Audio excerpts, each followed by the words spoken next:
di Kompas TV.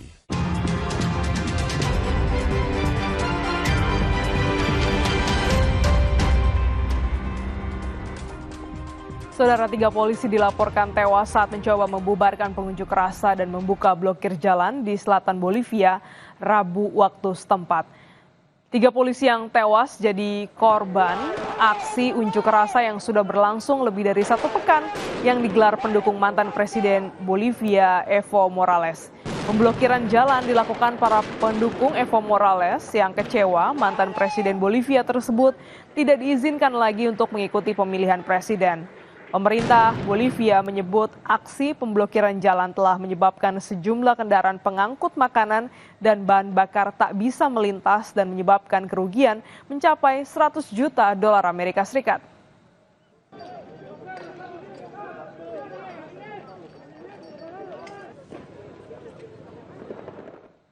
"16 anak yang sakit dan terluka dari Gaza tiba di Yordania untuk perawatan medis.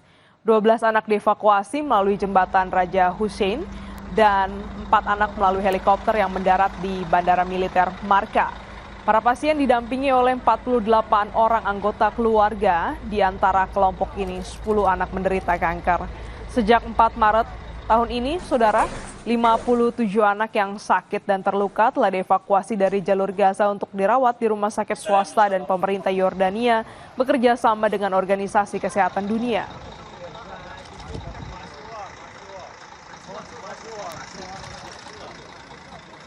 الله خير. أنا بدي الصراحة أنا بديش. أنا لو يطلع بإيدي أجيب بناتي أسحبهم معايا بقولش لا. أنا حاولت أنا وزوجي حاولت إن نطلعهم كلهم معنا ما قدرناش. ممنوع. Berada dalam masa gencatan senjata tak lantas membuat warga Gaza merasa lebih aman. Bertubi-tubi Israel menggempur Gaza menambah hari-hari penderitaan warganya. Krisis kelaparan pun tak dapat dihindari. Paling menyayat hati saat anak-anak Gaza harus berdesakan mengantri makanan sambil menahan perut yang lapar di tengah situasi yang memprihatinkan. Israel malah sengaja memblokade Gaza hingga akses bantuan kemanusiaan seperti makanan dan obat-obatan jadi tertutup. Kondisi carut-marut inilah yang mendorong sejumlah aktivis dari berbagai belahan dunia berani bergerak untuk mendobrak blokade Israel di Gaza.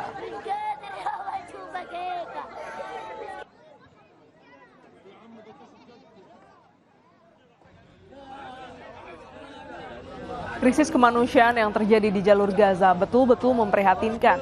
Sejak gencatan senjata pada Januari lalu, Israel telah berkali-kali melancarkan serangan udara yang tak hanya menyasar militan Hamas, tapi juga mengenai warga sipil, bahkan mengorbankan perempuan dan anak-anak, petugas medis, bahkan jurnalis. Situasi di Gaza sudah di titik nadir. Sudah digempur serangan militer, diperburuk lagi dengan adanya blokade. Wabah kelaparan tak lagi terbendung hingga anak-anak harus ikut menanggung deritanya.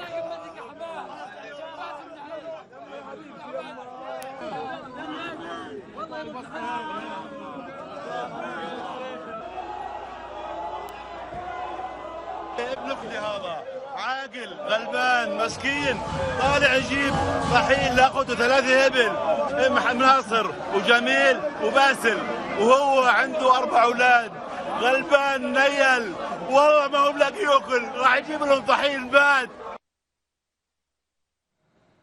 Meski Gaza dijaga ketat oleh militer Israel, tak menyurutkan solidaritas para aktivis mengirimkan bantuan kemanusiaan. Salah satunya menggunakan kapal layar bernama Madeleine yang dioperasikan oleh koalisi Freedom Flotilla. Namun kapal yang membawa aktivis muda Greta Thunberg serta 11 aktivis lainnya dicegat masuk ke wilayah Palestina oleh pasukan Israel. Pada 10 Juni lalu, pada waktu setempat, inilah merupakan visual ketika kapal yang ditumpangi para aktivis ini dicegat untuk masuk melintas.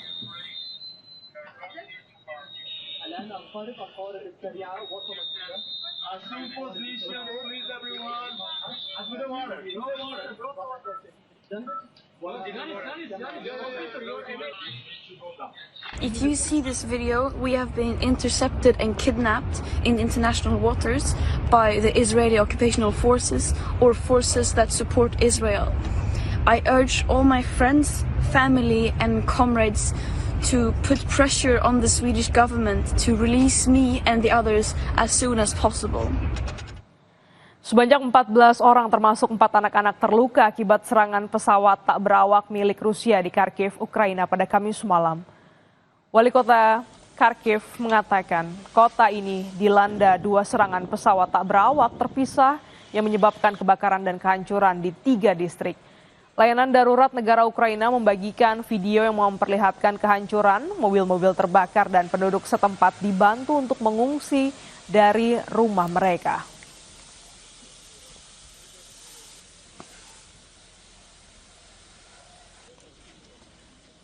Kementerian Pertahanan Rusia menyatakan menerima sejumlah mantan tawanan perang yang dibebaskan pihak Ukraina sebagai bagian dari pertukaran tawanan sebagai salah satu hasil dari pembicaraan damai yang digelar di Istanbul, Turki. Pada video yang dirilis Kementerian Pertahanan Rusia, terlihat sekelompok prajurit yang dibebaskan membungkus tubuh mereka dengan bendera Rusia. Sekelompok prajurit yang dibebaskan ini menurut pemerintah Rusia berada di wilayah Belarusia dan sedang menjalani perawatan medis dan psikologi. Para prajurit ini lalu akan dipindahkan ke Rusia untuk perawatan lebih lanjut.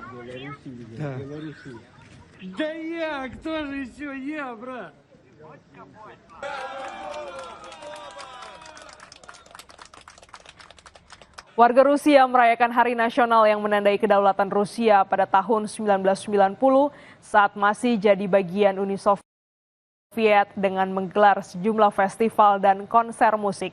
Hari Rusia jadi penanda dimulainya reformasi Rusia dan runtuhnya Uni Soviet pada 1991. Sejumlah warga berpawai dan mengibarkan bendera Rusia merayakan Hari Nasional yang jadi simbol reformasi dan demokrasi Rusia. Deklarasi Rusia yang dinyatakan pada tahun 1990 menandai dimulainya reformasi konstitusional Rusia dan mendorong runtuhnya Uni Soviet. Sejumlah festival digelar di berbagai tempat di Rusia untuk merayakan hari yang bersejarah bagi warga Rusia ini.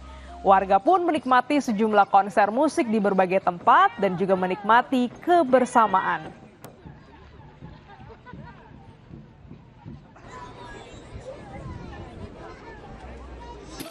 Я хочу пожелать стране наше единство, объединение. Хочу, чтобы наши люди все были примером для подрастающего поколения. А на душе что? Любовь к стране, любовь к своим людям, любовь к своей семье. То есть мы вместе, мы сила.